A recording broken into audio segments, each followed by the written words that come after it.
श्री स्वामी समर्थ. आज 15 दिवसानंतर आमचं सुतक फिटलेलं आहे आणि मी आज माझी वास्तू शुद्ध केलेली आहे. सगळे दिवे स्वच्छ करून, स्वामींचे, आई कुलदेवीचे सगळे वस्त्र स्वच्छ करून, देवघर स्वच्छ करून आज मी पूजा केलेली आहे.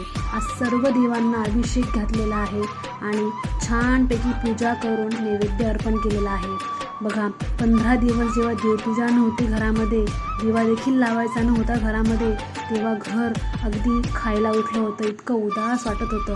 आणि आज जेव्हा माझ्या स्वामींची, आई कुलदेवीची मी सेवा केली आहे, पूजा केली आहे, तर माझ्या घरात घवघव आणि प्रसन्न वाटते. बघा, यावरूनच कळतं की आपल्या आयुष्यात स्वामींची मीन्स अध्यात्माची किती गरज आहे.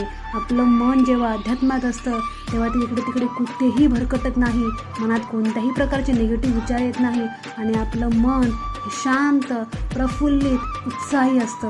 म्हणून रोजच्या नित्यसेवेने आपलं